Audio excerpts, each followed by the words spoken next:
আমার একজন প্রতিবন্ধী ছেলে, তার বয়স মনে হয় 24 চলের, কিন্তু হে কোনো দিকে কোনো কিছু করার মতন তার শক্তি নাই, অভিজ্ঞতা নাই, তার বারঘর করারও শক্তি নাই। ভাত কুন্মা হইয়া আমাদের দেওয়া লাগে, কিন্তু এই প্রতিবন্ধী বাচ্চার ঘরটি আমার ভাগ্য। আমি একবারে অসহায় নিরুপায়।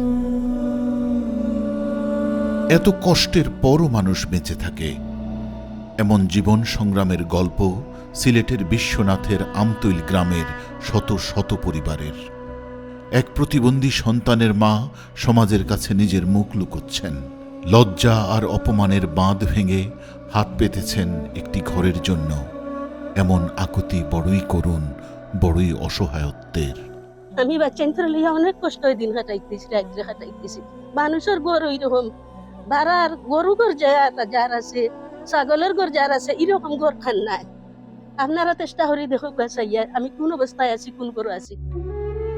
এমন নিঃস্ব অসহায় মানুষের করুণ জীবনের চিত্র এই গ্রামের পাড়ায় পাড়ায়। এক জীবনে একটি নিরাপদ ঘরে মাথা গুঁজাবার ঠাঁই হয়তো কোনো দিনই হবে না, কোনো দিনও পাবে না একটি নিরাপদ আশ্রয়। তবুও তাদের দুচোখে অসীম স্বপ্ন, একটি ঘরের করুণ আকুতি। আমার স্বামী খুব কষ্ট করিয়া বুঝে করিয়া মাটি বইয়া কি গরহান বানাইতে পারে না, কোন সুরত খালি পেট খান, কোন সুরত চলে রাখি। আপনারা যদি দেওয়া জীবন আপনারা লাগে আমরা দোয়া করব।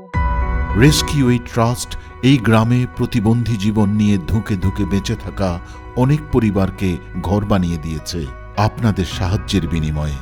কিন্তু প্রয়োজনের তুলনায় তা তো খুবই সামান্য।